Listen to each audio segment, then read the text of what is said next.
Start your business day right. Morning Drive with Tim Elliott on Mira Business FM.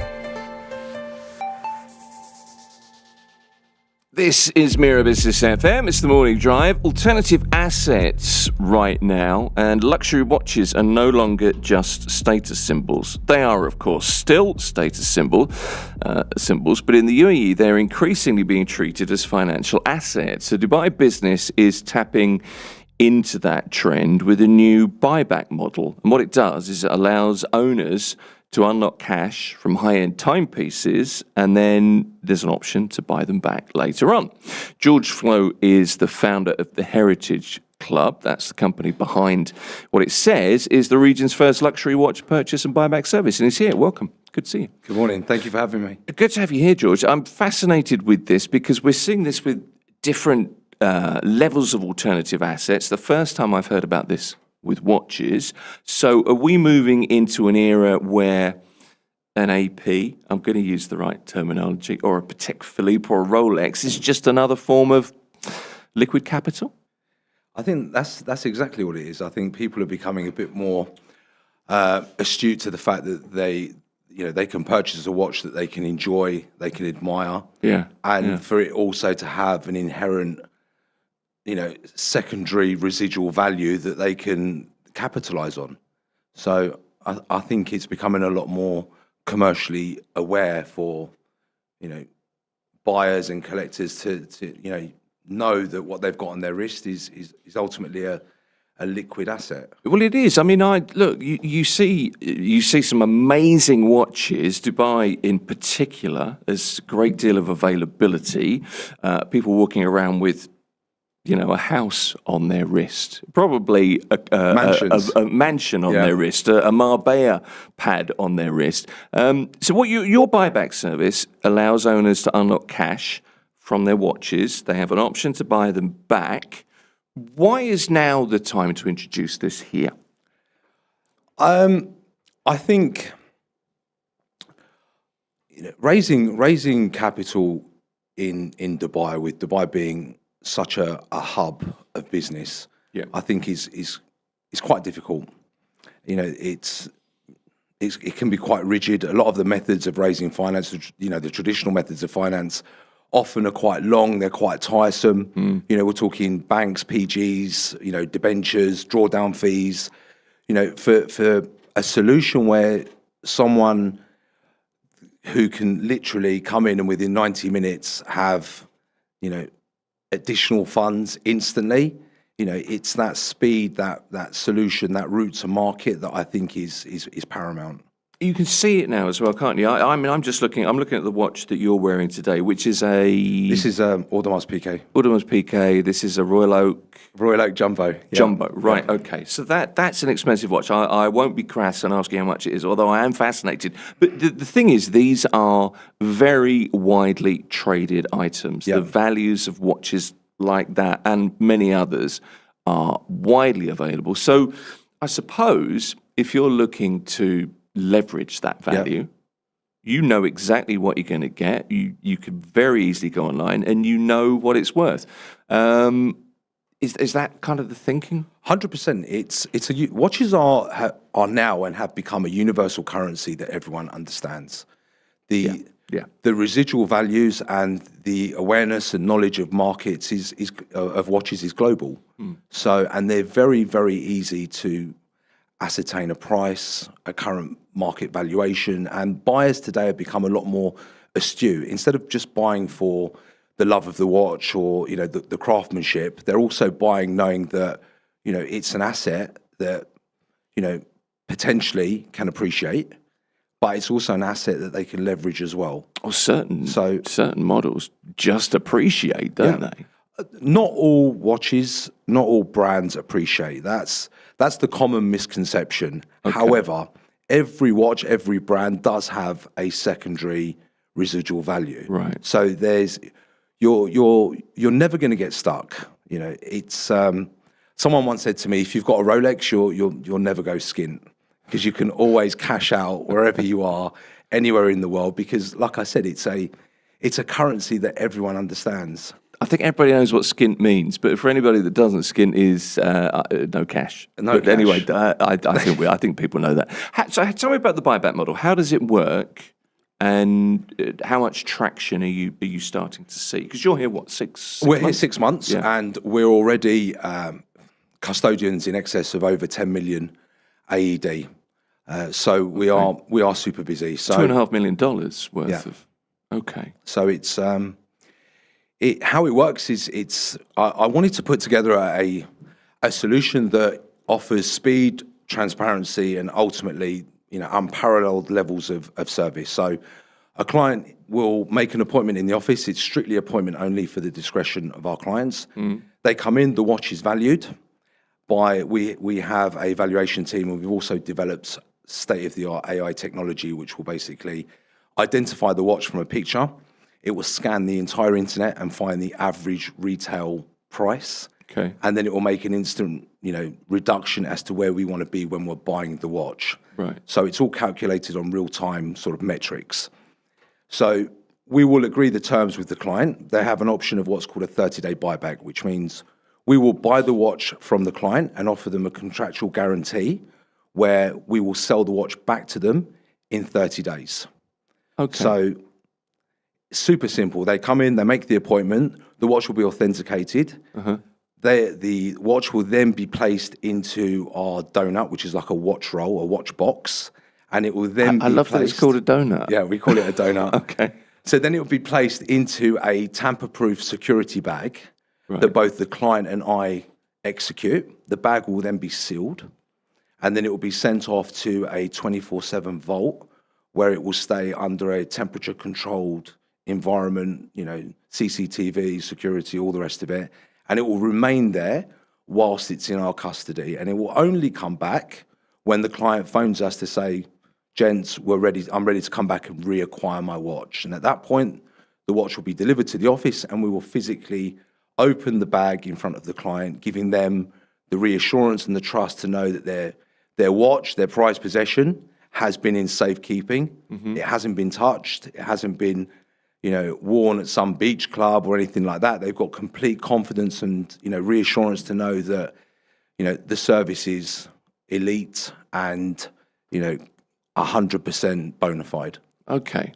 So you're not wearing my friend Steve's watch today then? Absolutely not. No. I have no friends called Steve, but it was worth a try. So so after 30 days, what happens? I've deposited my prized possession, one of my prized collection watches with you, and I think, no, I need it back. What happens then? So you've got three options. At the end, so we offer two terms, a 30-day term or a 60-day term. And it's dependent on the value of the watch as to which one is more suited. If you have a watch in excess of, let's say, $100,000, it would fall within the 30-day buyback. Okay. So if our minimum requirement for the buyback solution to work is a 25,000 dirham watch, so £5,000 sterling, they would be applicable for the 60-day option. But talking about the 30-day option, so a week before the end of the 30 days, you'll receive a reminder, both on text message, email, to say that the 30 days of your buyback agreement is coming to an end, and you'll have three options. The first, to repurchase the watch at the pre-agreed amount that we obviously originally discussed. Two, you can opt to extend the agreement for another 30 days. This is very, very common at the moment because the watch is already in our vault. It's already been authenticated. It's already stored. So for the client, by simply paying the service fee, which is the 1 month fee that we charge for our storage, authentication, and insurance, they can extend the watch for an additional 30 days to give them the... And is that a percentage of the value? How does that work? So there's no fixed percentage. We don't work on percentages. Okay. We offer a service fee, which is based purely on the value of the watch, and that is linked directly to our insurance, the storage, and the authentication. So it's variable and it's contingent on, it's bespoke on each watch. Right. And how I'm fascinated by this, how this works. How many times could I opt to, okay, well, I've had my money from it, but I want to keep going here. How many times could I renew the agreement? There's no end date. We're pricing the watch to the point where it's affordable enough we're not offering the client retail money. Yeah. It's more like trade money. And the reason for that is it needs to be an affordable amount for them to want to come back and repurchase the watch. Right. Yeah.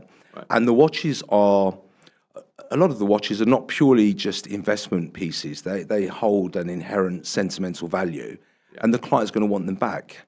So, they can extend, providing they pay the service fee, they can carry on extending. The solution is built to give the client the flexibility, for as long as they want. So if you've been passed a watch by a grandfather, Yes. for example, Yeah. this is something that people looking to get some value from it, but they don't want to lose the watch. It has a sentimental value. So that's kind of at the crux of somebody that might renew. So collectors renew. It's not just this, the sentimental value. Like, people are curating collections now where they understand, brands, models, and they're building a portfolio of watches that ultimately are appreciable assets that they don't want to sell. But if they can leverage and they can borrow smartly for a short period of time, that's what they're doing. And for us, what's important is raising the awareness that this solution exists. And since we've launched, the demand has been crazy. And for the first 3 months, we operated purely on a referral and a recommendation basis, which is. And that was enough to get your business up and running. Yeah, I knew that we were going to be busy from the off, because it's a hub of watch enthusiasts. It's like the only place in the world you can actually wear your £2 million timepiece and grace it. It's the one thing that the tabloids get right. About Dubai, I think. So look, if you're treating a luxury watch as a financial asset requires a very different level of rigor, I think, than just selling one on the secondary market. Okay, so from time to time, the secondary market for certain sort of iconic models, like the one on your wrist today, sometimes those cool off, not for the one on your wrist today, to be fair. How do you quantify liquidity value and manage the risk of declining prices for the money that you have in custody? What, 10 million dirhams, $2.5 odd million? So if let's say, for example, if the watch is worth $100,000, we're giving the client probably around 65, 70. Yeah. Right. Okay. So we're edging on the side of caution, and the reason for that is because watch prices do fluctuate. Yeah. And it also links back to the fact that our intention is not to keep the client's watch. It's purely to offer them a facility where they can release immediate cash secured against it. So it has to be affordable enough for them to want to come back and repurchase the watch. If I'm offering the client retail money, there's no incentive for them to say, well, I want it back on a commercial, standpoint. Forget the sentimental. They'll be Sure. you might as well just keep it. But it's priced low enough. Now, that is also linked to the fact that a lot of our clients that come to us have a particular figure in their mind that they need to realize, whether or not it's for a financial endeavor, whether or not it's for their business, whether or not it's for a new opportunity. And that certain figure they need to raise, you often find that people have more than one watch, and they're like, George, I need to raise £1 million dirham. I need to raise 2 million dirham. Which of these watches within my collection will get me to that figure that you can pay me that today? Where did you get the knowledge from? Is this just something that this is something you love? I'm very passionate about watches, and to be honest, it's I've been a collector of watches, albeit I'd say here in Dubai on a very small level. Right.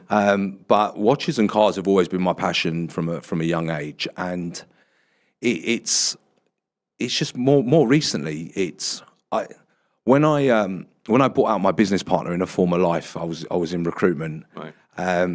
It cost me £1 million to buy him out, and I used all the cash in the bank to pay him off, and I was petrified because I didn't have any reserve cash, and I had this one watch that was my favourite, and it was a Patek Philippe 5918. It was the first chrono on a steel bracelet, and I said to my wife, I was like, this is a sleeper.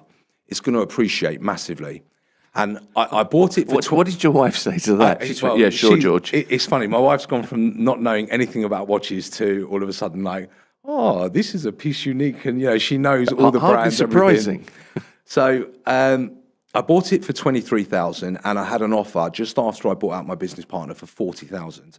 So I thought, you know what? You're never going to go poor making a profit. And just psychologically, I needed some money in a benevolent fund. I just needed that reassurance. And I said to my wife, I was like, I'm making a massive faux pas in selling this watch now. I said, it's going to blow. And I sold it for 40,000. And within 3 months, that watch went to 110,000.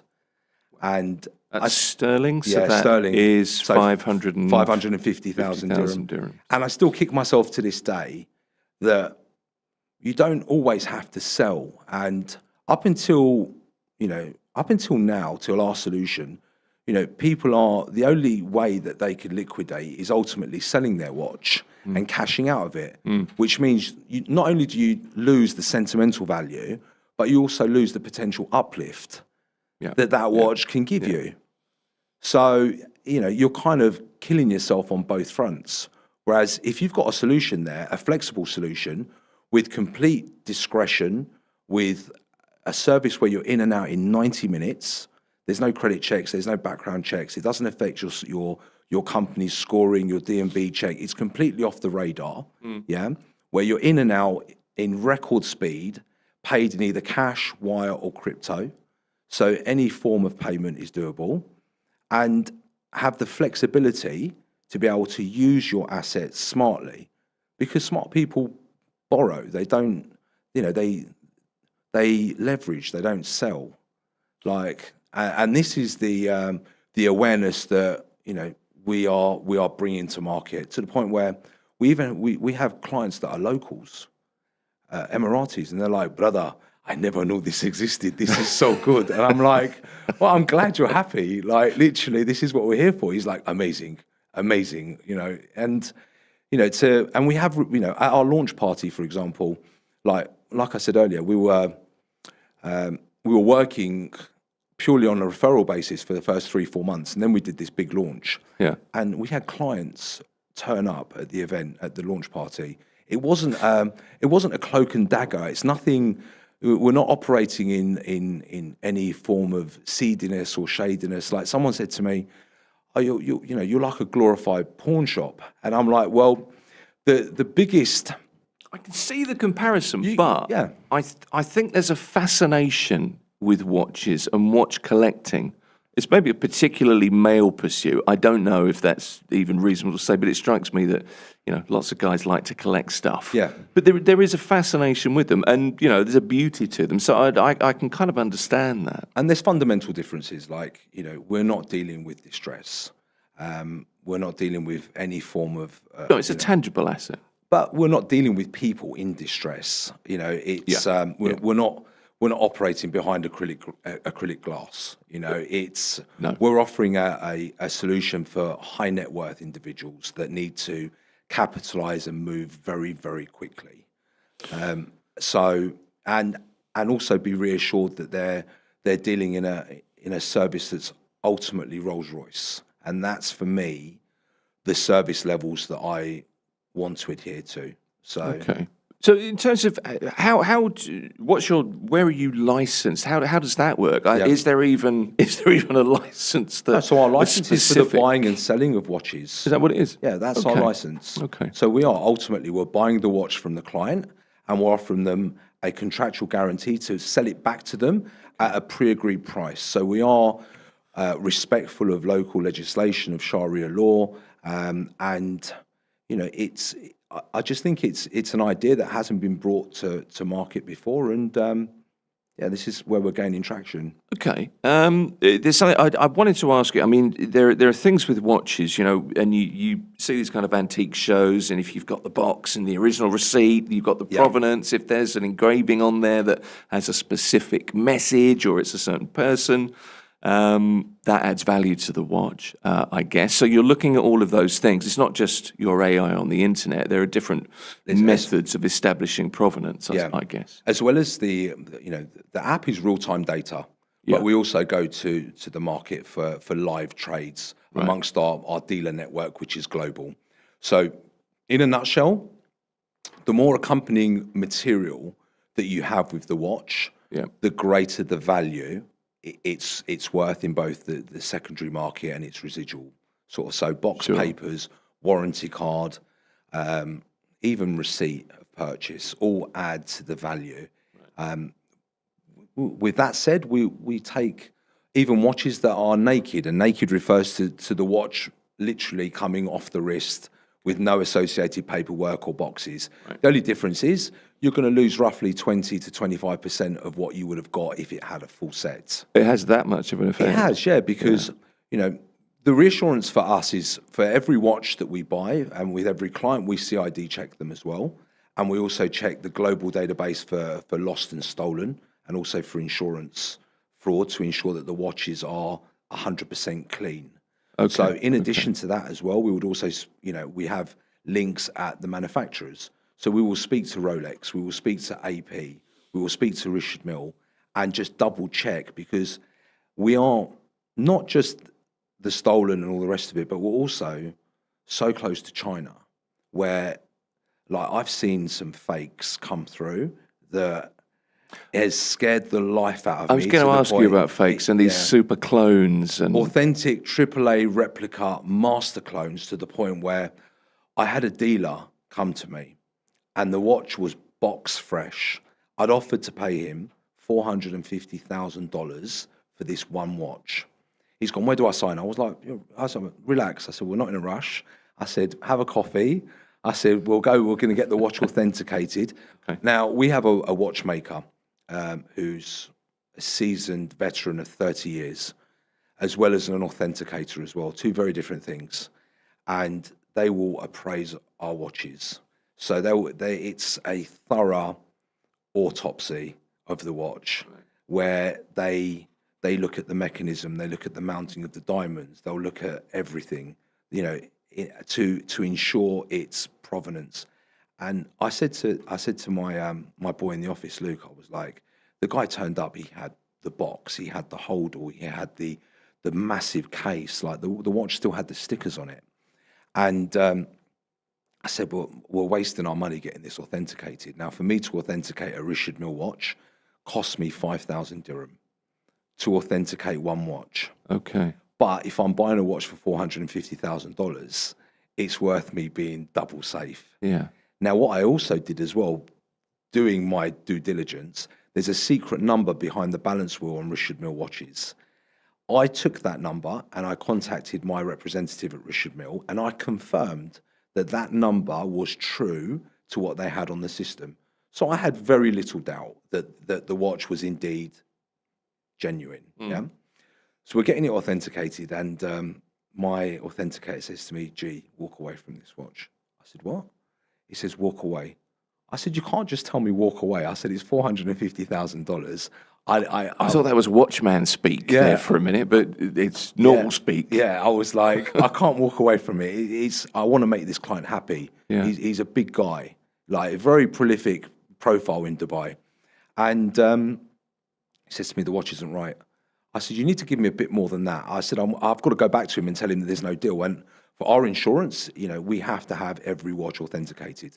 So he says to me, when we look closely, there's tiny, tiny fragments of metal in the corners of the glass, which leads me to believe it's not a Swiss movement, it's a Chinese movement. And secondly, the fluidity of the mechanisms, it's not how it should. It's catching a tiny, tiny little bit to the point where it leads me to believe it's not real. So, cut long story short, the watch was a master clone. And there's only two people in, let's say, UAE that can authenticate these level of watches, which is my guy and another gentleman in Dira. And at 11 o'clock at night, the client and I drove to Dira to get the watch double checked. And it was indeed an authentic replica, as they put it. And what they're doing in China now, they're buying one original watch and they're taking key components from that original watch and they're spreading it over 2 or 3 different watches. So that when So the secret number there. The secret number tallies up because it's come off a watch that was real. Yeah. And what they're doing from that one real watch, they're taking the tiny little bit like the balance wheel or the rotor or whatever, and they're just putting it into the other watches, so that at first glance, when you look at it, you're like, right, that's real, that's real, that's real. And if you're kind of second guessing, you'll put it more down to, well, maybe this one wasn't at the top of the quality control in the factory, but look, that's definitely real, that's definitely real. And then they make a decision. But, to make a bad call like that, like to lose $450,000 on one watch, that's scary. That is. We're over time, unfortunately, George, so this is going to be be continued. I know it went super fast. Time flies when you're having fun. No, I loved it. It's a tremendous story. Will you come back? I'd love to. And like I said earlier, it's the first time on radio, so I'm super chuffed. Well, you're a storyteller, there's no doubt about it. But I've got loads more questions to ask you. But for now, George Float is the founder of the Heritage Club. So great to talk to you. Thank you. Thank you for having me. Appreciate it. This full interview will be posted to our Mira Business FM LinkedIn page soon. Really enjoyed that. No, I mean, look. Mira Business FM, your daily guide to the markets, money, and more.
Mira Business FM, Dubai's home of business radio.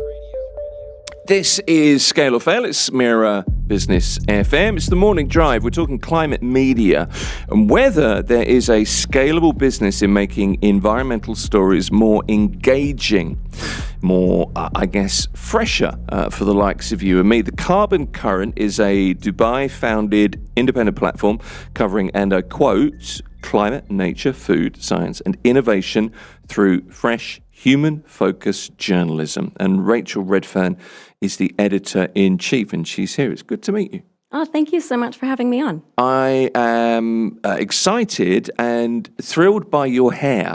if you're listening to this and not watching it, have a look at the video later. But anyway, look, so give us the elevator pitch before anything. What is the Carbon Current, and just how big was the gap that you saw in the market?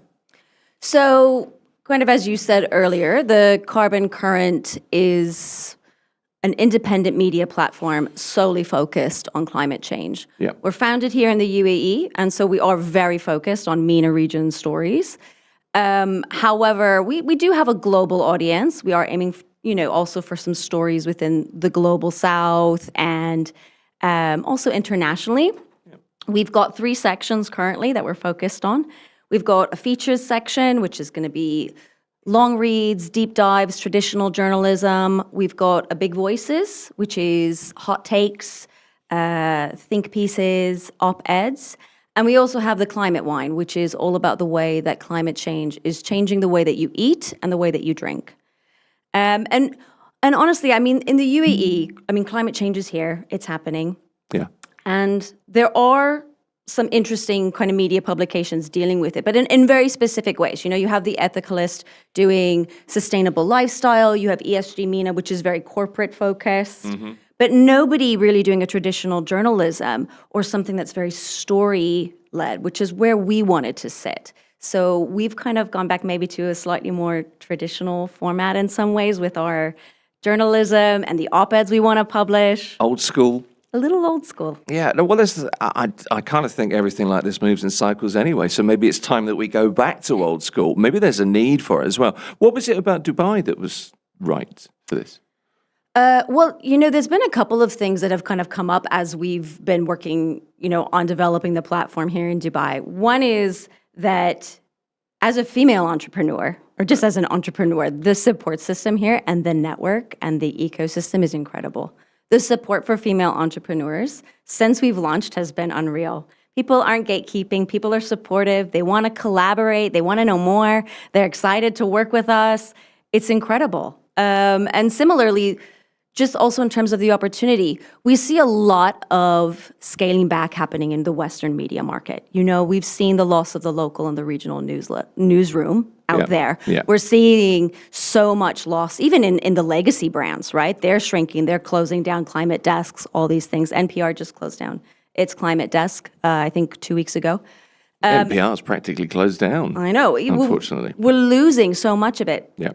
That we really felt that Dubai is primed for great media market. There's so much opportunity and growth here. We've got Semaphore launched a bureau here. You've got Arabian Gulf Business Insights.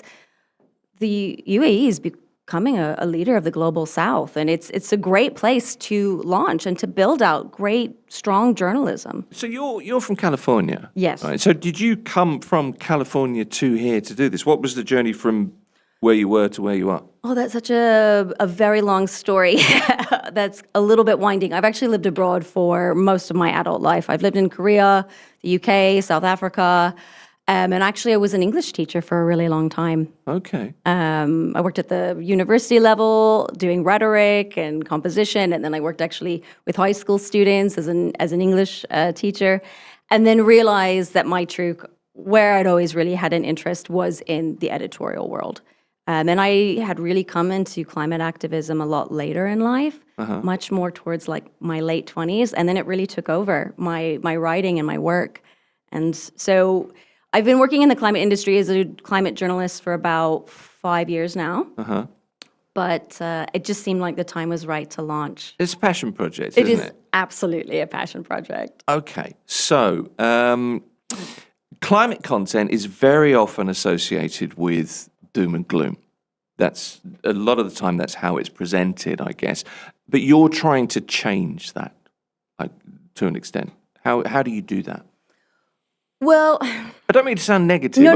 It's just that's the perception. It is, and it's a fair perception because, unfortunately, as somebody who reads, ultimately it is. Okay. As somebody who works in climate, I can tell you it is serious, and I can tell you it is the greatest challenge facing our civilization currently.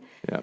And you're right, it's not the funnest thing. It might not be what you most want to read in the morning when you wake up and you're looking for a bit of good news. But it is crucial, and people here in Dubai, as well as across the region, deserve access to correct, accurate information that breaks down what's happening. And, scientific, peer-reviewed. well, yeah, but also deserves to know what's happening in their communities and also what solutions are here, because there are solutions. The UAE is heavily invested in renewables, in net zero targets, and there are incredible solutions and incredible companies that are here.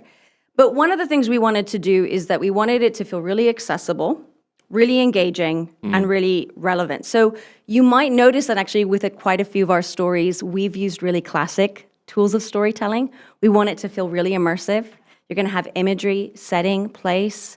You're going to have I statements kind of putting you in the place of the first person. I want when you come in and you read an article, because somebody sent it to you in the morning, you've decided to open it, you're just going to skim the title because we all do that sometimes with a piece. And then 10 minutes later, you look up and you realize you've read the whole piece because it was so immersive and it was so relevant. Okay, or an hour later, you're still on your site. Well, an hour later, you're still there. So look, probably most media outlets, I think, and I'll play devil's advocate, it's difficult to monetize, isn't it, climate content? Because there's often this kind of non-profit endeavor approach with climate activism, I suppose. How do you approach the business model? How do you scale an independent platform, climate platform, if you like?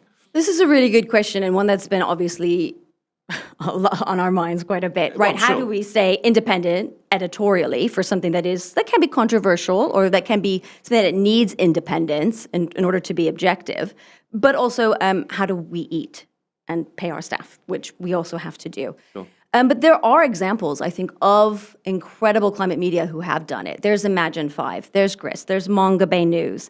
There's really incredible climate journalism that has reached global audiences and that is able to pay their staff and is doing incredible work, whether that's video, podcasts, editorial.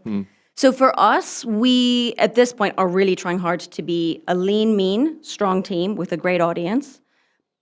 And yes, we do know and recognize that we will need to seek out a model where we have sponsored newsletters or reaching out with companies that we hope align with our audience's values that can help sponsor or collaborate on an editorial series and help bring that storytelling to life. We understand that that's going to be a part of our model at some point.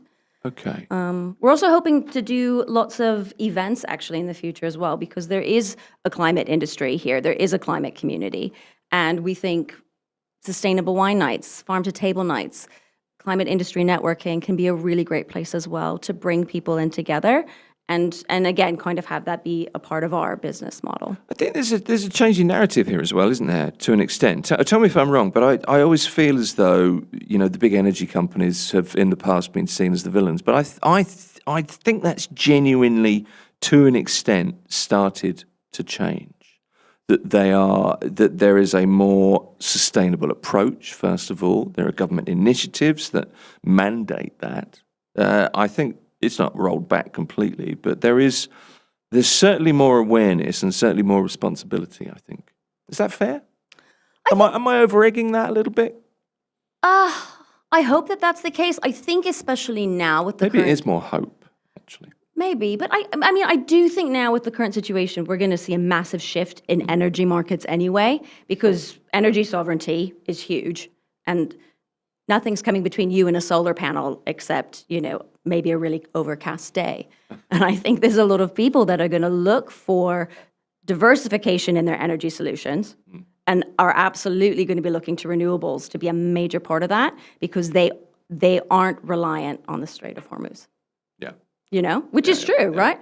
So I think actually energy companies will lean into that. And I do think you'll see a lot of companies recognizing that also it's a huge investment up front, right? When you cover a building in solar panels, when you redo your infrastructure or your grid, but it pays off immediately. We've seen that time and again. It pays off in terms of energy savings, energy efficiency, and public response. People want to hear that you are actively making changes. Yeah, for sure. So you're here. What UAE or maybe regional environmental stories deserve more attention than they're getting? What's flying under the radar here, do you think? I have two that I would pull from personally. One is, talking regionally, Oman. Oman is stunning, and their coastline is massive. Yeah. And the conservation that they're doing alongside that coastline is incredible. They have five of the 7 world's sea species of turtle, right? Mm-hmm. They have thousands and thousands of nesting and hatching happening on their coastlines. They've banned commercial trawling alongside their coastlines. They've done a huge amount to try to protect that. And I think Oman, because it's such a beautiful kind of hidden gem, deserves a lot more interest in the conservation and what's happening out there. Secondly, this is something that nobody's talking about, or that very small kind of group of environmentalists are talking about, but it's something that I think is huge and will become a major topic, not even just here, but globally, and that's light pollution. So here in the region, we still have beautiful dark skies actually out in the desert. There's a lot of places because they're not they're a little uninhabited because they're out in the dunes, or you've got the mountains of Jebel Shams.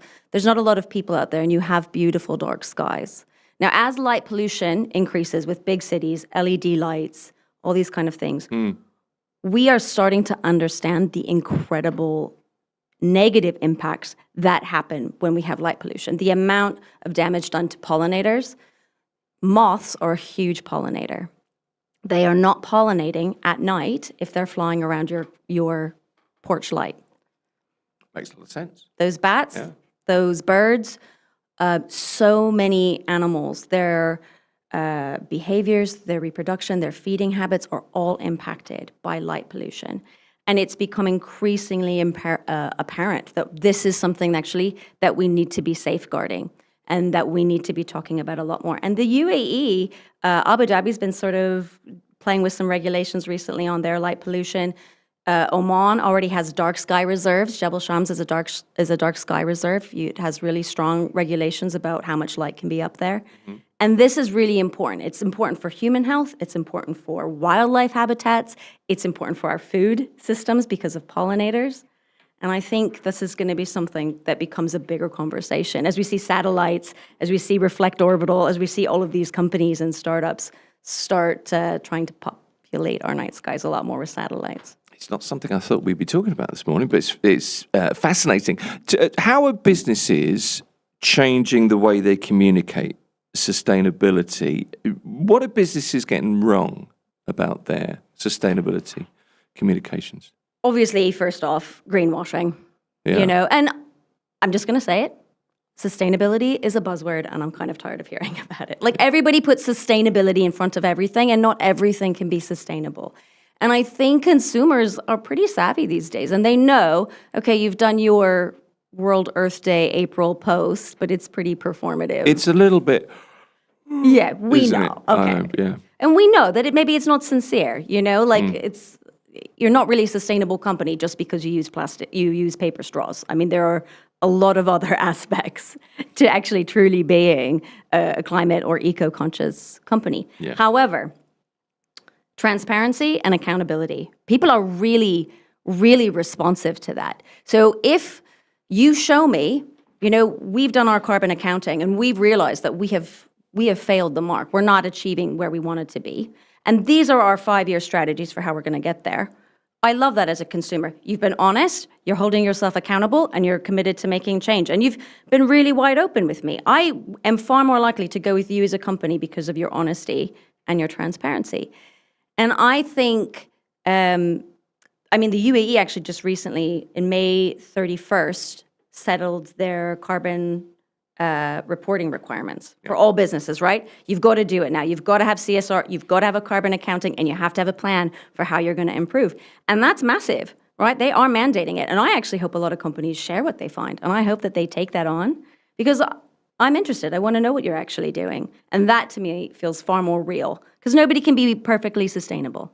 You can't be. So everybody's going to fail a little bit. We all have an impact, don't we? But it's, I guess if you're honest and you try to do something about it, that's the key, isn't it? Yeah, I think a lot of consumers would be really responsive to that. Okay, food is a major part of your coverage, and food security is obviously a government mandate here. What is it about food that's increasingly central to climate conversations? Do you like fresh fruits and vegetables?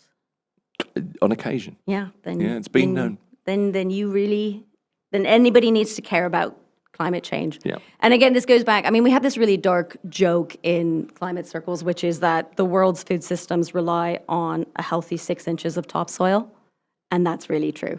Insect decline, insect collapse, your pollinators. So huge. people just don't get the importance of soil. Soil is life. Literally, if we want to keep eating like we eat, we have to make this.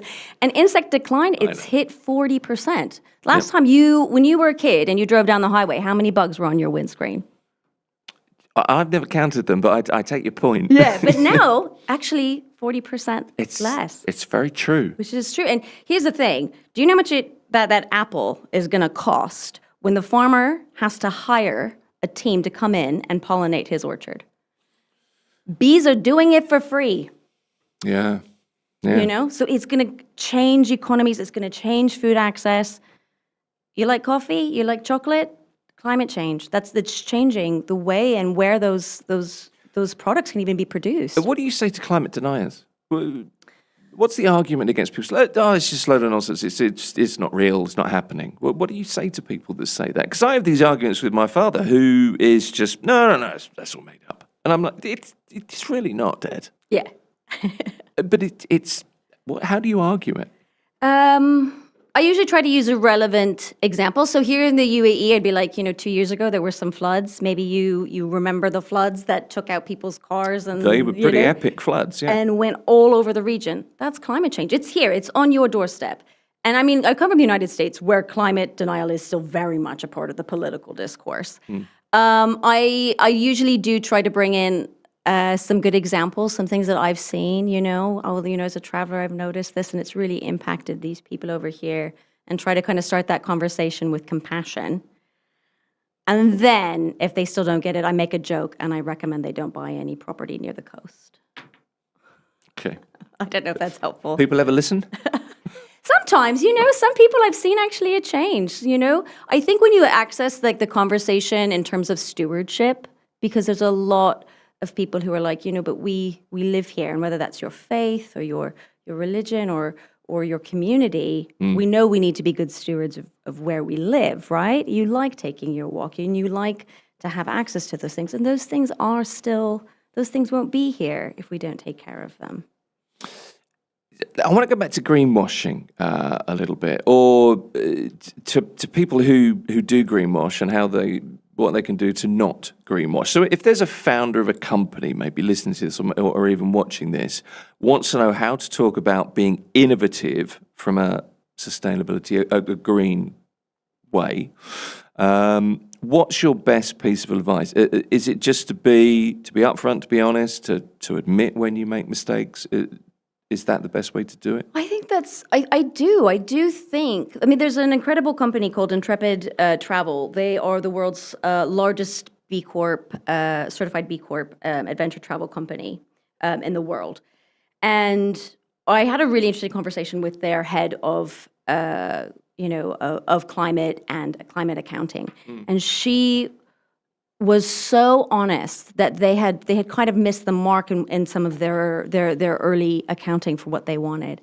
And she just broke down all the ways that they were really trying to alter that with their employees. And it has stuck with me for years, like how honest that conversation was, and how very authentic. I think maybe that's what people want when they come to a company, right? Or if they're on social media, everybody's looking for that bit of authenticity, that bit of trust. And if you know that somebody's going to say to you, our current office building isn't achieving our standards, so we're working with, this office building to try to make changes, and we're potentially considering a change to some place that is a bit more energy efficient. Well, okay, I think that's great. That's a really good plan that you've put in place. Again, I have to eat. I'm a climate journalist, and I have to eat. So we all know that we can't be perfect all of the time, It's just striking a balance, isn't it? And it's something you have to do every day is honest editorial and advertising integrity, and it's a hard thing. It is. Yeah. I was going to say something to you there. It's completely gone because there's so many things in my mind. So look, with the current, the carbon current, how can people look, watch, read, enjoy? We have our website, which we've launched, which has gone live a couple of weeks ago. So we are still new, but there's great articles there for us. Obviously, you can find us on social media. We also have a newsletter that we launched last week as well, called Second Nature. Is it going to be hard copy? Unfortunately, we're not doing hard copy at the moment. Maybe in the future, thinking about it could be something. But that's definitely something where I know that if we do that, I really want to have the kind of old school editorial team that can do that, in terms of like the artistic. You're a National Geographic reader. I'm such a National Geographic reader. I really, I would want that. And that's something that we've really leaned into, is that like all the photos that you see on our website for the most part were taken by our team. Those articles are the work of weeks of interviews with experts, and our editorial standards are that we don't use AI. We've told that internally to our team. We're really trying to champion human voices and human creativity in what we do, because I think it's important and I think it's wonderful, and I want to see that in the climate conversation. I want to see incredible stories and beautiful videos. So eventually I also do want to, right now we're purely editorial. Mm-hmm. We will have some interview clips that will be going up as well as we do our interviews. But eventually I also want to bring in some stronger video series as well that I'm kind of excited to produce. There's a lot to come, isn't there? Rachel Redfern is editor-in-chief of The Carbon Current. It is a Dubai-founded independent platform, climate, nature, food, science, and all that stuff. Good to talk to you. Thank you so much. Appreciate you coming in. This is Mira Business FM. You're listening to us streaming live. Mira Business FM. Your daily guide to the markets, money, and more.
Mira Business FM, Dubai's home of business radio. This is Mira Business FM. It's the morning drive with the UAE's 30th of June Emiratisation deadline fast approaching, just over a week away. Businesses are now racing to meet targets and also to attract local talent. So joining us now, Zakaria Dole is the founder of Dowlati, which is an AI-powered Emirati hiring platform. And what it does is it does the obvious. It connects employers with local talent and vice versa. So I want to talk about the state of Emiratisation, the opportunities for Emirati professionals, and also the things that businesses need to know before the deadline. Zakaria, good to have you here. Nice to meet you. Thank you so much for having me. It really is an honour. You're very welcome. You see the data firsthand through your platform, right? So beyond this deadline, which is looming literally next week, how has the perception of Emiratisation changed among smaller businesses, but also the larger corporations this year, do you think? Sure, absolutely. So to address kind of your point of the perception, I think if we first look at the larger employers, it's typically the ones with access to much bigger Emiratisation budgets and hiring budgets. They are the employers that can really access, the diamond talent. And I think that a lot of these smaller companies as well, they just need the right tools to also be able to access truly exceptional Emirati talent. And that's what Dowlati is really all about. It's about providing companies, employers with ambitious Emirati talent that can really take them to that next level. Okay. So what are you hearing from employers? I mean, the deadline it's next week. What are employers saying to you now? I think there's kind of two camps of employers, really. We have the ones that have been planning all year. Workforce planning, things like this, and that they're getting ahead on their Emiratisation goals. And then there's the other camp, which is more of a bit of a scramble, right? I was going to say, help! Yeah. The deadline comes and they, picking up the phone, calling any Emirati they can, extending offers, they're all over the place, scrambling to hire those UAE nationals in order to be compliant. And those are the ones that really kind of struggle now. Yeah, they're the ones that need help. I mean, we hear a lot about the talent gap, right? That's a phrase. Is the challenge finding the right skills, or is it a mismatch in expectations between what local talent's looking for and what the businesses are actually offering? I think there's a few actually misconceptions within Emiratisation. There's three myths, I think. One of those myths is that people think that Emirati talent is too expensive to hire. I also think that another one of them is they won't stay, and there's like an unwillingness that they don't really want to work. And then thirdly, there's not enough of them. I actually disagree with all of them. I think, firstly, to address the too expensive point, there is now a set baseline minimum salary for UAE nationals, which is about 6,000 dirhams, which I think isn't far off most expat talent after visas and everything like this. Then in terms of the won't stay factor, right? If we look at why retention and turnover might be so high, I think it's because we get into a position where employers, they have this looming deadline and then they must panic hire. So they rush hire to hire any UAE national that they possibly can. And 9 times out of 10, when they do hire that UAE national talent, they're not truly a good fit for the role, right? They're just hiring from a compliance from a compliance perspective, a compliance standard, rather than someone that's truly able to, grow into that role, because ultimately that is what UAE nationals are looking for. They're looking to contribute, show their skills within the private sector. I think I'm a living example of that. I think PwC came out with a study, and I think that they said it was about 61% of young UAE nationals are actually willing and wanting to work in the private sector. As I said, I think I'm a living example. Really the chance for career growth and trajectory for UAE nationals in the private sector is massive. And I think that, unfortunately, a lot of UAE nationals get treated more from a compliance perspective than a growth perspective. And I think that it's ticking the box, isn't it? Exactly. Yeah, that's the narrative that we really want to change at Dowlati. It's providing the employers with the best UAE national talent to really propel their company. Something that we like to say is view Emiratisation as your competitive advantage, right? Not something it's just about compliance. Yeah. Okay. Especially in this country, it gives so much to us. It's, I think UAE nationals feel the exact same way, and they really want to be able to give back and make sure that they're in positions that are meaningful, not just, the receptionist role that gets the minimum amount of work. So it's dispelling these kind of stereotypes, these misperceptions. Exactly. Is important. Okay.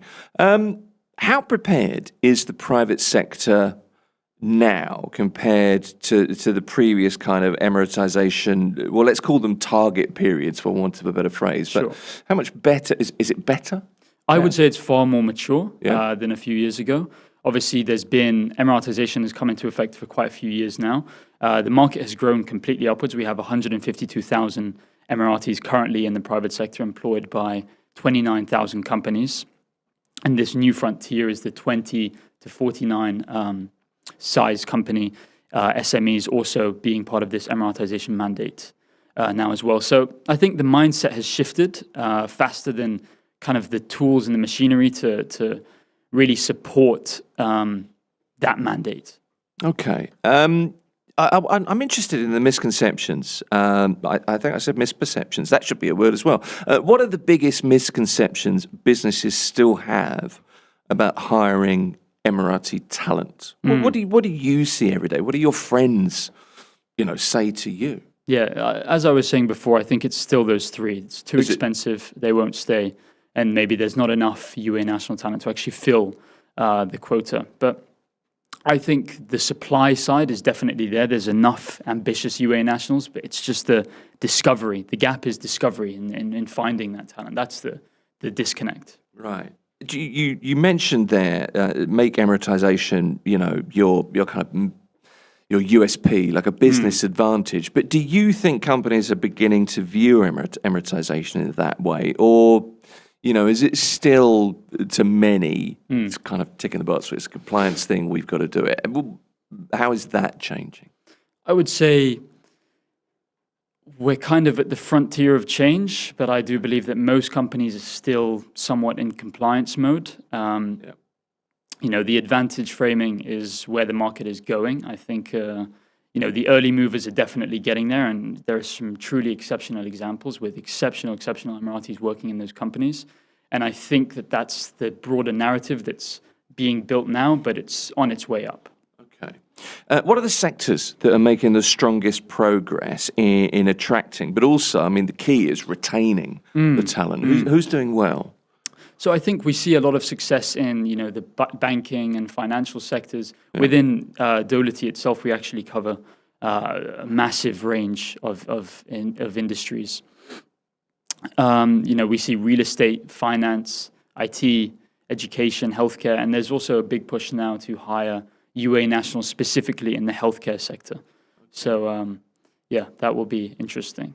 All right. So, and what are Emirati job seekers looking for? If there was a list of, these are my requirements, if there was a reverse checklist, if you like, what are Emirati job seekers looking for from employers? So I'm glad you asked that question, because this is really the founding story behind Dolati, and this is why I'm so passionate about this industry. For me, being a UAE national, I think there was a little bit of a misconception that it was going to be incredibly easy for me to find a role that I could grow into, something that I really loved and I can give back to the country and things like that. While that is true, I don't think that opportunity exists for every single UAE national, right? I think, unfortunately, a lot of them, they do get stuck in just the compliance-driven roles, right? They're just looking at a salary, whereas I think for the majority of the UAE nationals, it's not just about the salary anymore. I think it's really about growth. It's about purpose. It's about, being hired for the role, because they truly fit for the role, not just for the quota itself. I think if I could try and build or say a sentence of what UAE nationals might be crying out for, it's almost like, hire me for what I can do, rather than what I represent on your compliance sheet, almost. Yeah, it was understandable, isn't it? Yeah, absolutely it is. That's what anybody wants. Right. And I feel a bit of a fake asking that question in a way, but I think it's a valid question, because what people look for in a job shouldn't really vary, should it? But I think that's one side of it. I'm not just a tick in a box. Exactly. Also for UAE nationals, I think we're a very proud people. Sure. And they're really proud of their country. They're really proud to represent. And I think that they just ultimately want to give back. And in giving back, it is having a job where they feel like they can grow. Yeah, okay. Where you make a real kind of commitment, I suppose. Has the quality and the variety of private sector opportunities, how much has it improved in recent years, Zachary? I think that is also night and day. Emiratisation has been a law for a few years now. And I think 5 years ago, it was a handful of those kind of token roles, very kind of basic compliance roles, right? Whereas today, we're really seeing a broad range. Within our platform itself, we see some roles which are marketing managers for luxury fashion brands, and we see other things for, food and beverage and in the retail space. It's really just kind of engineering products. And, something that's amazing is we've actually had a few space-based roles, which I'm incredibly passionate about as well. I think, that's kind of the frontier of humanity, but we won't go there.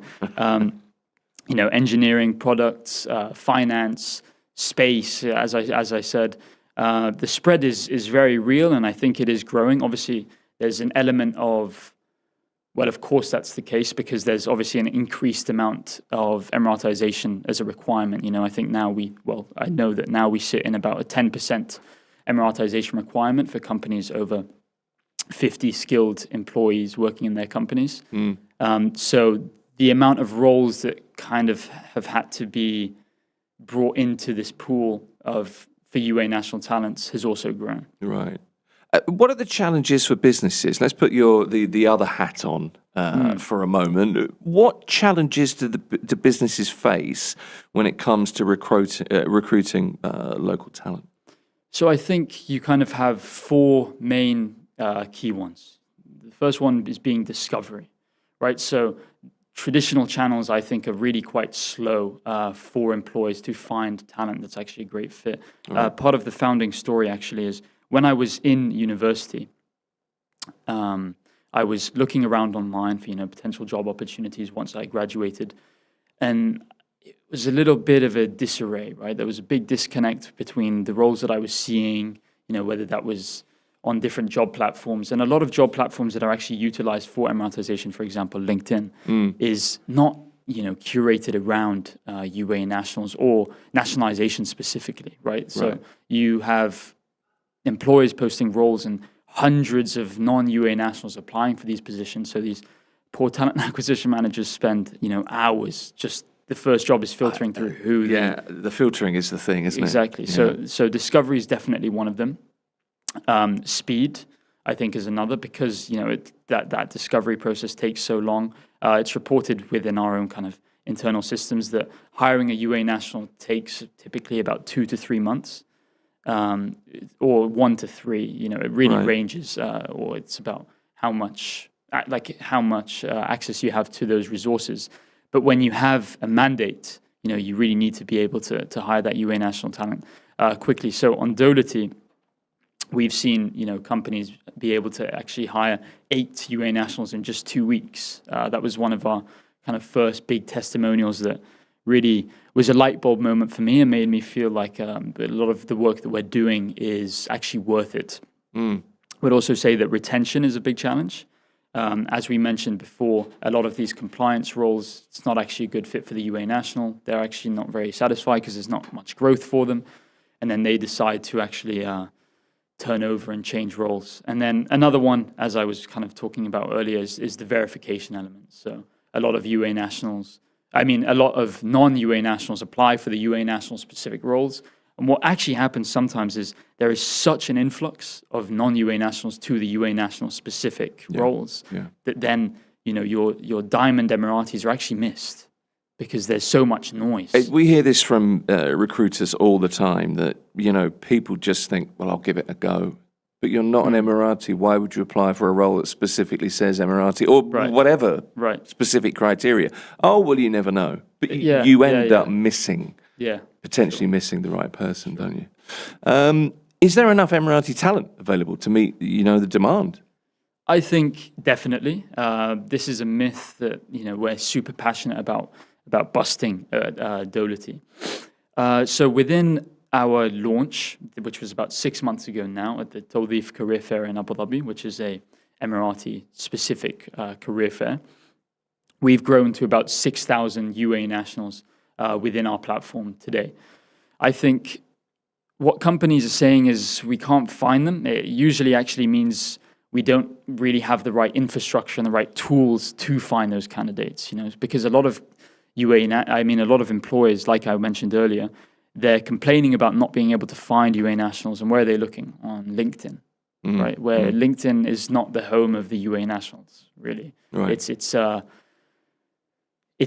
its own hiring ecosystem, and then Emiratization has been, added to the top of it. Whereas, it's been bolted on top. Exactly, yeah, right. Yeah. Whereas, with the Dolity platform, from the ground up, Emiratization was the core of that business from day one. But if you're Emirati, just as if you're British, American, Bangladeshi, whatever, you should be on LinkedIn, shouldn't you? You should have your profile there. Absolutely, I have one myself, Yeah. and that's actually how we reach out to a lot of employers, UAE nationals, spread the word. I think it's a great platform for spreading the word. But actually, if you ask my personal opinion, I think it's kind of moved away from the professional network that it used to be. Sometimes LinkedIn now can be a bit noisy, filled with. Yeah, I did see a lot of Father's Day stuff yesterday, and I did think, well, is that the right platform for you? Yeah. Your daughters are very nice, I'm sure, but yeah.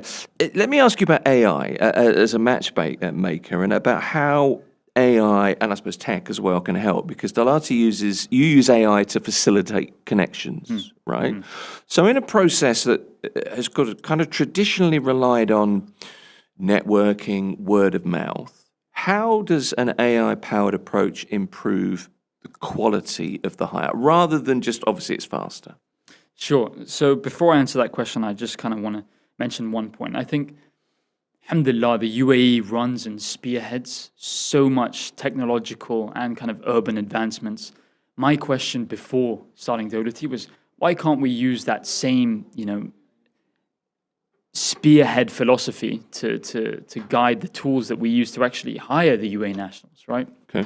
So now to answer your question about how AI itself is actually transforming the hiring landscape, what's able to happen is every time there's a role posted, let's say there's hundreds of applicants coming through, rather than an employer or a talent acquisition manager looking through every single candidate profile individually, what's happened is when they sit down and they open the computer to begin with, every single candidate, every single profile is already ranked and essentially shortlisted for you, right? We will present all of your candidates, all of your applicants in an order of relevance. And how we're doing this is proprietary, like machine learning technology, in which we cross-examine the parameters of the job seeker profile to the requirements of the job posting itself.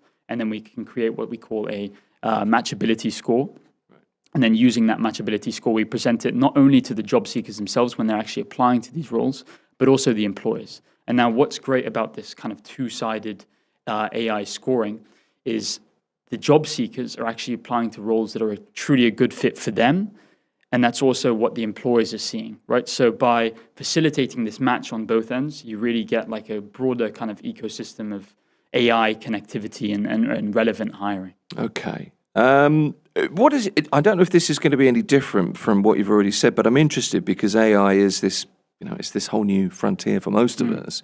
What does AI reveal about what Emirati professionals are actually looking for in an employer? Is it, compensation? Are there softer factors that move the needle? Does AI reveal anything different?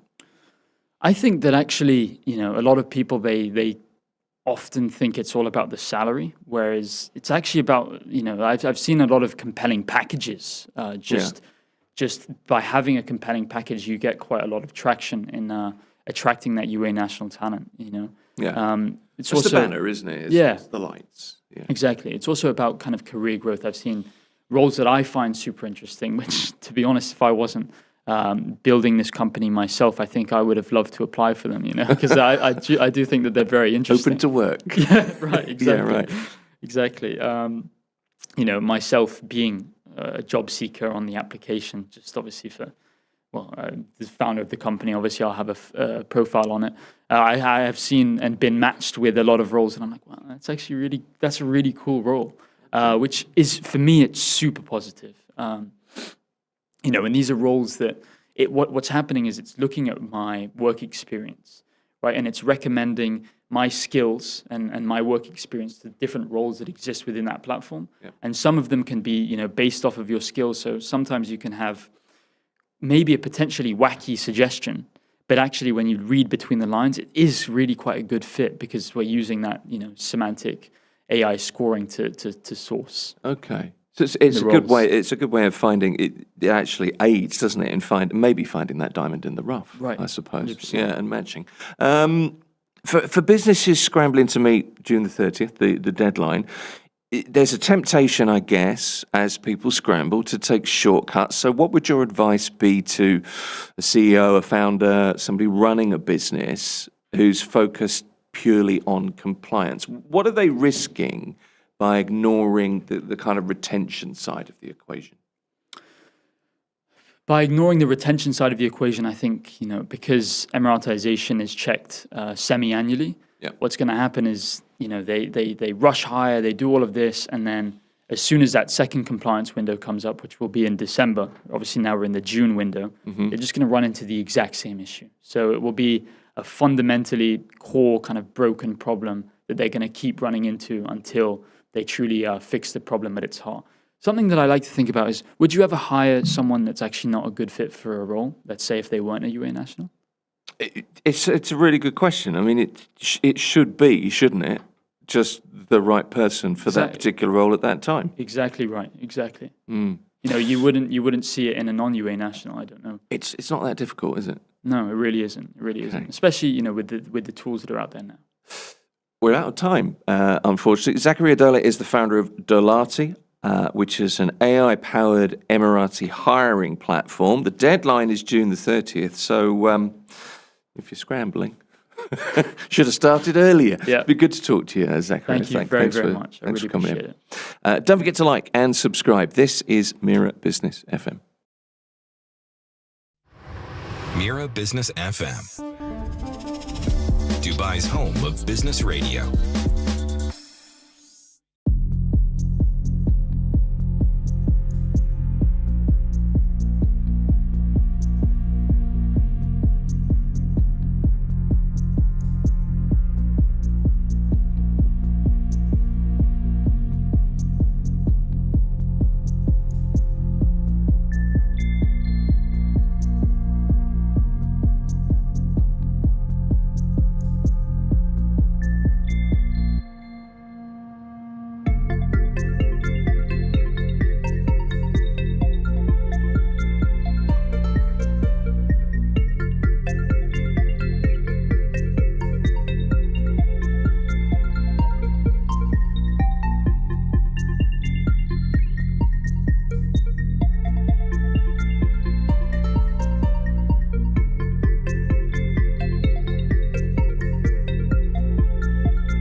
Mira Business FM, where business comes to talk.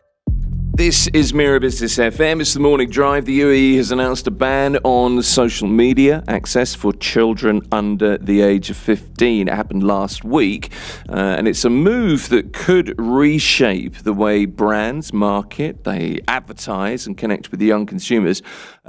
Could it change consumer behavior, influence family spending habits, and force marketers to rethink their strategies? How much might it reshape the way the next generation interacts with technology? So plenty to talk about. Our guest today, Surjo Mukherjee, is Associate Professor of Marketing at the University of Wollongong in Dubai. It's good to have you here, Surjo. Thank you so much. Good to see you. Lourdes Adalia Everts is the founder of Drippy, which is a healthy soft drinks brand. Lourdes, good to see you. Thank you, Tim. Thank you See for a having me lot again. of you these days, I have to say. And also tech journalist Kevin Sebastian should be on the line over Zoom. Kevin, good to hear from you too. Thank you for having me. Good to hear from you. So the background to this is multiple nations have enacted sweeping nationwide bans and age restrictions on social media for children and teenagers. It's driven by concerns over youth, mental health, online safety, among other things. Over 40 countries, Australia, the UK, Indonesia, Malaysia, now the UAE, all passing legislation requiring tech platforms to enforce strict age verification. Lourdes, I want to start with you, actually. You've got two young boys who this directly impacts, of course.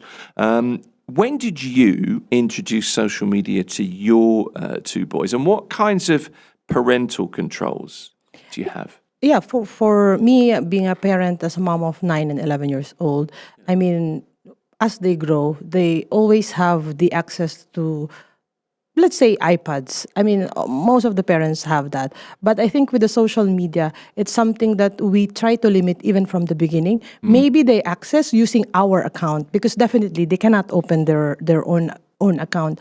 But yeah, I think it's more on this news is actually a relief. A thing that, UAE have imposed these rules, and as a parent, it will be a way better to move forward with using technology with kids. Kevin, this is primarily a child safety measure, but it's a signal, I think, of a broader shift in how governments are approaching tech and younger users. Does this ban solve the problem of digital safety, or do you think we're going to see a whole bunch of young people looking for workarounds? To say that it's purely a child safety story would be a bit of a stretch, actually, because while it is a child safety story, it is a technology story and a business story on top of that. Because, first of all, let's look at the optics here, because we are now the first generation of kids who grew up on the internet and now are becoming parents ourselves. And for years, social media companies have gathered data from the ground up, and they have designed platforms up until today to essentially gather data on younger audiences as well. And while the UAE is effectively now saying that this should not be done for younger children, the business impact is significant because, one, social media companies are forced to rethink how they're going to push algorithms to younger audiences, because now they have to market to parents. And there's obviously the bigger story being that if you are someone who grew up on the internet, and this is basically just pure behavior at this point, if you find that you cannot access something, you will find a way to move on to another platform. And that's exactly what my worry is here, is that kids now will basically have to be more and more regulated, not just from the platform end or the basically the government regulation end, but I do believe parents now more than ever are now being tasked with the responsibility of actually monitoring their kids, because now you have to realize that they will actually have to find kids are smart enough today. Kids can open iPads at 3, and literally they will be now forced to look into the kids' activities a bit more deeper, because they'll be like, okay, where are they going? Where they're going to websites that don't necessarily require identification. So that's also a possibility. Yeah, it is very much about parental accountability as well, isn't it? Surjo, I think we don't fully understand the addictive nature of social media yet. We know it is addictive, but the ins and outs of it, we are still learning. We really don't understand the psychological development of children in the age of algorithms yet either. So there are big questions. But what we do know is that social media is an incredibly effective sales and marketing tool. So let's take the business angle. What does this mean for brand marketing, for advertising? This is a big hit to brands that indirectly wanted to talk to kids. Like, as we were hearing from you, Lourdes, like as a mom, kids did not buy the stuff. They're not the buyers, but they do have a huge lobbying impact, right? Like what in marketing we call pester power. So it is much more difficult to convince an adult, and there are more number of brands trying to talk to you rather than to kids, which is a smaller market. So it was perhaps easier for brands to influence kids and then let the kids influence the parent. Now, in this case, this is not just an advertising ban, right? This is an account level ban. So these brands which want to market to kids or want to sell to kids now have to talk to parents. And this changes the nature of the messaging. When you talk to kids, you lead with novelty, create attention through aesthetics, bright colors, music, and so on.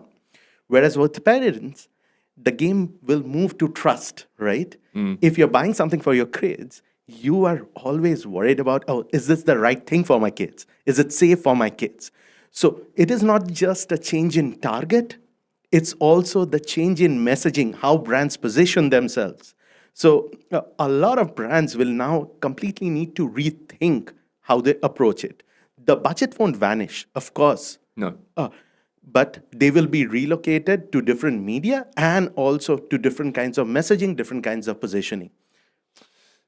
Kevin, in terms of the mechanics of a ban, an outright ban, what challenges will social media companies face in enforcing age restrictions? And also, obviously they're going to need to verify those users as well. I think one of the biggest challenges, and I think this is something that may or may not be the case in our region, is that kids are obviously going to find ways to work around it, which we have mentioned before. For example, the UK, where they actually recommended enforcing this, and they did try to some certain extent, where kids have to basically, well, not kids, sorry, anyone has to take a selfie with their government ID or just the ID by itself. But then kids found a workaround where they started uploading pictures of older people or just using AI generated imagery and fooling the system. And there were, again, like I said, kids will find the most innovative ways to like break something. And I do believe that might not be the case here, given that there are several ways that the UAE government can actually enforce this, UAE Pass being one of them, which is obviously tied already to your Emirates ID. So that's obviously something you can't really fool in terms of the system. But in overall, I think platforms here have a very big task of it, and I don't expect them. And unfortunately, experience and history has always reminded us that whenever platforms try to implement something on like a huge mass level, they tend to end up breaking something else. So it remains to be seen how they're going to implement this. But if the most conventional wisdom applies, they will basically ask everybody to essentially prove their identity by uploading their ID. That's the most basic thing. But again, it remains to be seen how that's going to be the case, at least for UAE users as well. Well, that's something that will unfold, I suppose, in the coming days. Surjo, if younger users are no longer on social media, where are brands likely to redirect their attention and, their marketing budgets? So if we are talking about the brands that still want to appeal to the children, not to the parents, or at least that part of the budget, the good thing for companies is it's an social media ban, not an internet ban, right? So there are still gaming sites, there are still messaging platforms which are more decentralized, like Discord. These might become more popular with this age range. And we might see brands trying to figure out how to go to those channels. And a lot of people think that we might go back to the older days of more display advertising in normal websites.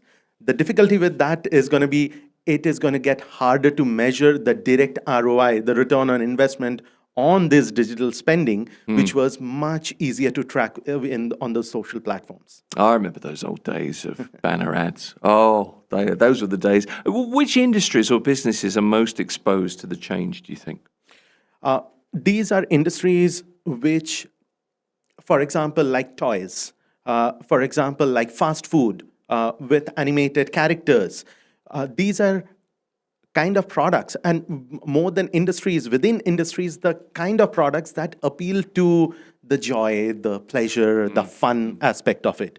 Whereas if there is any brand which is trying to target, better for you kind of products, like, oh, I have a soda, but I have a soda that's better for you because it's a healthy reformulation. There you're not just talking to kids, but talking to parents. For them, it's an easier transition. For those who are mainly looking at, oh, this is a tasty burger with a fun toy, then for them, it's a much harder sell. I was going to ask you that, Lords, because you're not just a mum. I don't mean that to sound the way it came out, but you know what I mean. You're also the founder of a brand. You run restaurants. You run a healthy drinks brand. So you aim that at children. Obviously, you're aiming that at families. You've already said you're welcoming a social media ban for the under 15s, but how does this ban affect you in marketing terms, do you think? Yeah, for us, because Drippy is an alternative soda brand. And for me, being a parent and a founder, the way how I position this is I'm talking to the parents also who have the same problem, because kids will only want the soda. But the thing is, the parents wants a trust wherein it's no caffeine, no added sugar, and with vitamin C and 0 calories. So I need to send the messaging to that parents. Once I reach that, then kids will always want awareness, but the trust will always be the deciding factor for parents to buy the product. It doesn't really affect you. It is definitely it will affect, but I think it's more on how you shift the direction of your marketing, how you target the parents to make sure that they will get the messaging that you have, and of course, for example, do more on face-to-face, such as community gathering or sponsorship to any community or sports group, the way how I see it. Because then if you talk to the parents directly, it's like having a word of mouth from one parent to another. That's way more effective than having a social media awareness. Yeah, far more trustworthy, I guess. Absolutely. Sorjo, from the marketing perspective then, you're looking essentially at this whole demographic that effectively disappears from a feed overnight. Some feeds, obviously the Insta and TikTok, I guess, is going to be heavily affected. So how does that alter the way children and young teens influence purchasing decisions in households? I have no doubts young teens, children will still continue to alter the decisions. But I think, as you were saying, there are two kinds of buying that happens. Sometimes it's the kids who pick the product and try to convince the parent. And sometimes it's the parent who picks the product from the aisle and tries to convince the kid. Then, hey, look, this is a new one. So I think we will see a rebalancing of that, which might be, from a consumer well-being perspective, a very good move, a very good effect of the social media ban. And we also have to remember, yes, I know we are talking about a lot of kids just vanishing from the timeline.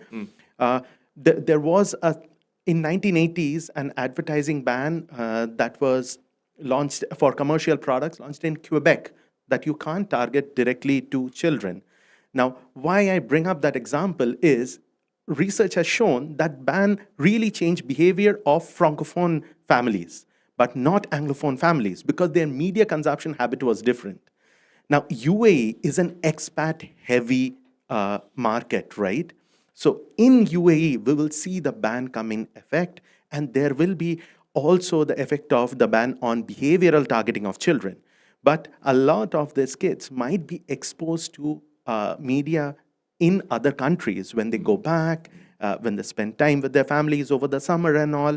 where there might still be effect. So one of the things that might happen, and we will see, we don't have the data here, is multinational brands might still have some insulation from the effect because there might be leakages from other areas which help them, whereas local brands will definitely need to find a workaround. Okay. So what does it mean for brand loyalty then before a consumer even turns 16? For long-term marketing strategies and this practice that, get them young and you keep them, this kind of generational brand building. That is going to be a challenge. And again, as an academic, I'm thinking from a consumer well-being perspective as well. Perhaps that's a good thing, that you try to lock in consumers when they're at a more mature age, when they are better placed to take a decision, not just based on impulse, but based on more comparison of factual information about the product. It is going to start late, and it is not going to be purely based on aesthetics, novelty, how a child will get attracted to Cocomelon per se, right? Yeah, that's fair. Kevin, for tech firms, there's kind of a tidal wave approaching, isn't there? I mean, when it comes to younger platform members, users, a shift's being enforced worldwide. So how do platforms adapt? Is there a growing need for a global change, a complete rethink of, social media platform, social media product? Absolutely. Given how everyone's now jumped on the generation AI creation bandwagon, it's getting increasingly hard, especially for younger audiences, to tell the difference between what's real and what's not. And that is a given. That's like probably one of the other things. The second thing is, again, algorithms are designed to keep you on the app as long as possible. TikTok is no stranger to this. They have trends which get people to jump on, so they get millions of likes and follows. And it's all about that. The conversation right now is about getting as much traction about yourself on the internet. In fact, this is research which was just given to me like earlier this morning, is that 19% of all searches on the internet, this is global, was second only to AI, and it's driven by social media platforms, and especially a lot of it has to do with OpenAI, Claude, and in fact, kids are on these platforms. So kids are more likely to search about something on TikTok and Instagram than on Google. And again, which are the most two popular platforms in the UAE? Instagram and TikTok. So excessive screen time being aside, this is in fact like something that, again, social media platforms can't be trusted anymore to like self-regulate anymore. We've seen this. And I think we've, like, again, global governments, including the UAE, have taken a stance saying enough is enough. There's something needs to be done here. And despite that, like, I think, as Dr. Sorjo mentioned, it's not a social media ban. It's basically a content filtering system where, unless you're mentally aware and you're much more resilient enough to understand what's on the internet, like, I think you should not have access to it. And that's just generally how people in the 90s grew up as well. Like when we had, again, I think everyone can agree on this, when the internet just came out, everyone was like, okay, it's a new place. We treated internet the same skepticism we treated television as well. The same rules were put into place. And I feel like as the internet grew so fast as it did, we just decided that, okay, this seems to be okay, but not anymore, because we now have the internet being a very dangerous place if it's not filtered. So, and like, again, like we've also raised the next generation Z and Gen Alpha to be on their screens. They are the generation that knows nothing else other than those two things. And the irony here is, and this is an example I can reference because this happened very recently. Toy Story 5, which the movie just came out, was actually referencing this very topic about screen time for kids. And in that cinema, as we were watching that movie, I saw a child on their iPad, literally in the cinema watching it. Like it's irony by itself, because I understand the notion that parents obviously are having very difficult times with work, so obviously managing times with their kids is obviously reduced, which means the easiest thing to calm your kid down is to put, YouTube, put them on an iPad, distract them. What the irony is that, like, cartoons, like, again, like Dr. Sorja mentioned this, like Cocomelon, like there's a real studies being done, whereas kids who watch Cocomelon are being affected in in many ways, because Cocomelon is not a cartoon for kids. It's basically filtered algorithms put into place. So, like, how can we attract kids to watch our cartoon more? There's some real data science being put behind this. So now, obviously, when you can't even trust a cartoon channel to show kids innocent cartoons about learning something, you now have to like rethink, oh, cool, what can we show them? Hence, we have the age band now.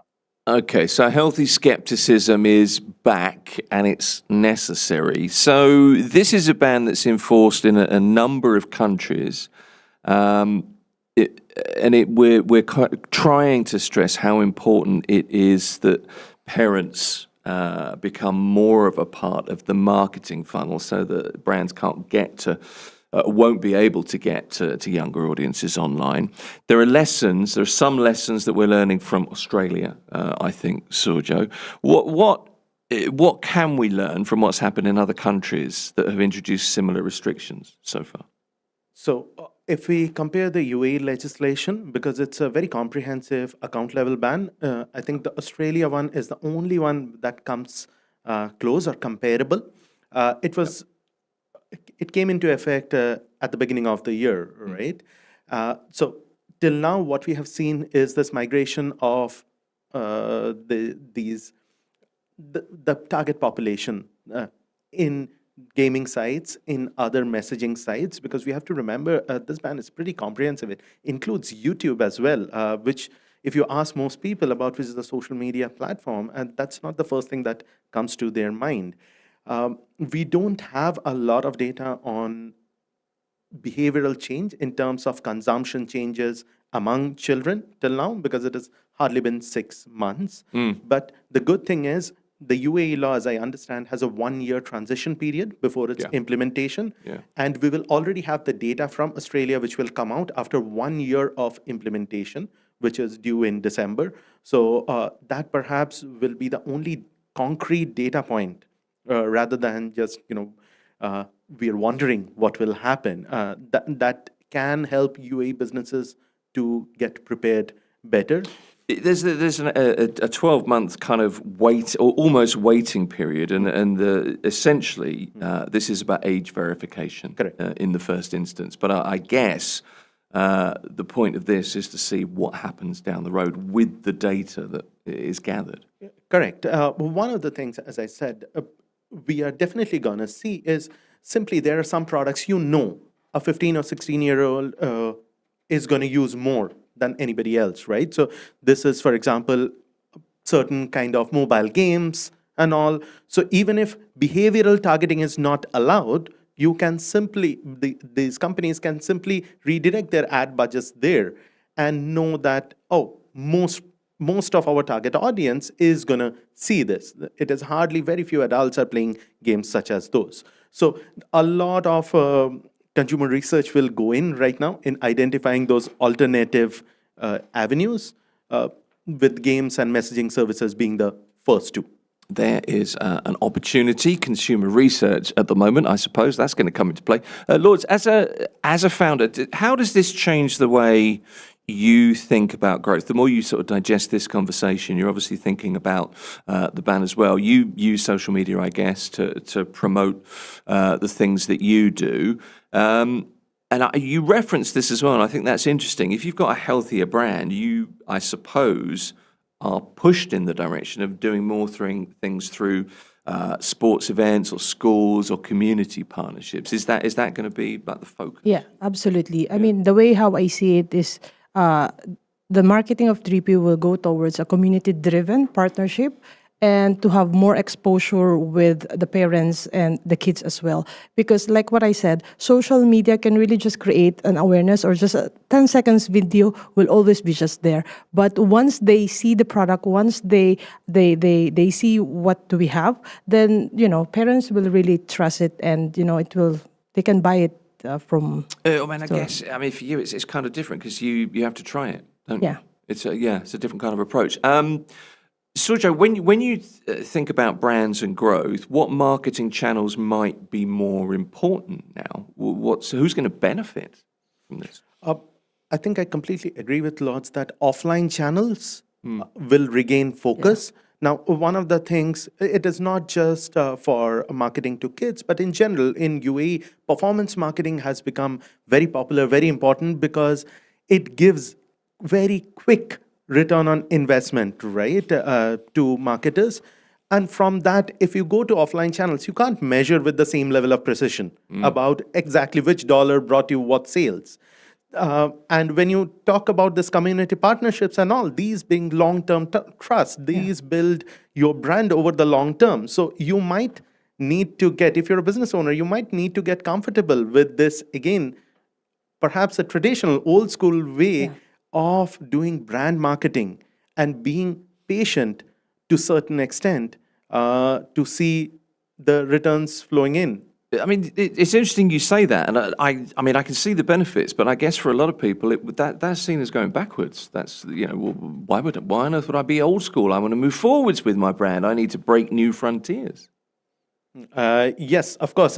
We are definitely not suggesting it's going to be an easier transition. Yeah. So the quick wins are the ones we discussed about moving some of the online budgets to advertising on gaming apps, advertising on messaging apps which are not affected by this ban, while reorienting yourself for the future by remembering the importance of these community engagements, offline marketing, and building a brand that's based on trust and not just novelty and aesthetics. Kevin, I know you can do this. I'm going to ask you to ruminate, maybe philosophize, if I can. Any thoughts or concerns from the tech standpoint? Because, I mean, you grew up in the early years of the tech age. Some would argue you haven't actually grown up in the tech age in some ways. You're still deeply involved, though, because you write, you report, it's your work, obviously. Are we creating a generation that's maybe less tech-centric compared to their global peers? Am I overreaching saying that? I think it's a bit of both, actually, because let's not forget, right? While the ban has already been announced and it's all going to be implemented, kids already had access to these apps. Now, I'm not blaming the kids by any means necessary on this, because again, they're kids. That's the whole point. Um, I was just listening to what Dr. Sorjo was saying about traditional methods of advertising, but there's also in-app advertising. There's also the fact that brands are now going to start spamming more notifications through those apps. Like, let's look at McDonald's, Lego, all of these other apps that require the attention of children, young minds. We're going to start seeing their social media accounts behave very differently, and targeted advertising is going to be this whole thing right now. To your point, now, are we stifling the I don't know, the abilities for the next generation to grow? I don't think so, because I think what we need to do is really rethink as to what the social media platforms stand for. And the simple fact of the matter is, it's advertising. And as long as that's the main focus of these tech platforms, nothing will fundamentally change, other than the fact that they've just lost a chunk of their audience for a short period of time. I wouldn't say they've lost it entirely, but in terms of like comparing it to other countries, sure, maybe they may be less switched on when it comes to trends. They may be less things about the world they may not get immediate attention to. But that's the thing. Do you want a 13-year-old to know about everything about the world that early on in life?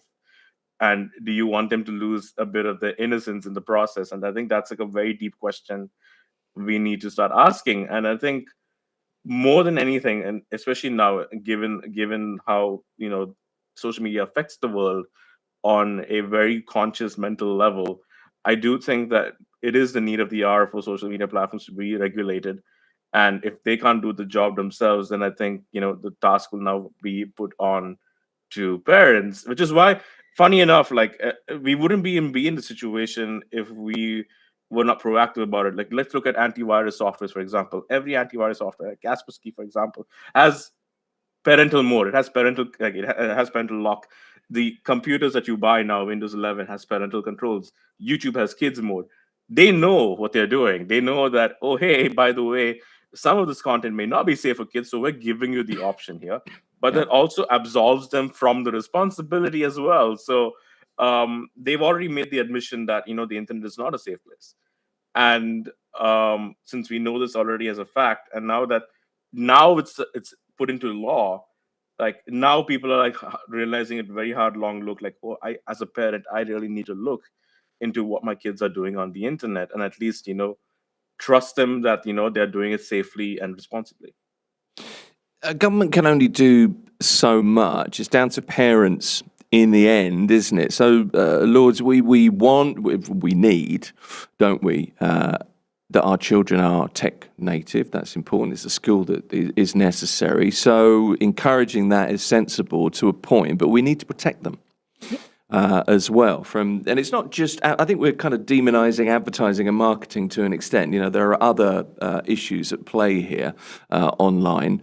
But generally speaking, I mean, you said at the very start of this, you support the ban. You feel like this is you welcome the move. Yeah, of course. I mean, even from before, the way how we do it is we always have a screen limit time. So in their iPod, I mean, as much as we can, we only allow them 1 hour and a half maximum. Though, of course, there are times wherein it's extended. But I think as a parents, we should set a limit, because then if we want, because there's always an app wherein you can block whatever, be it whatever app it is, you can control that. So as a parents, we should always do that. And honestly, let the kids go out, do sports. For me, that's the most important. Having a balanced, even if you cannot play out, if the kids cannot play outside, send them for sports, swimming, basketball, or anything. That will really help them, instead of, let's go back to the old age wherein we always play outside. Yeah, we did. Don't go back too far, though, because with me it was come back and I get back and like, it's not dark. Why are you go out again? Maybe that was a bit too much.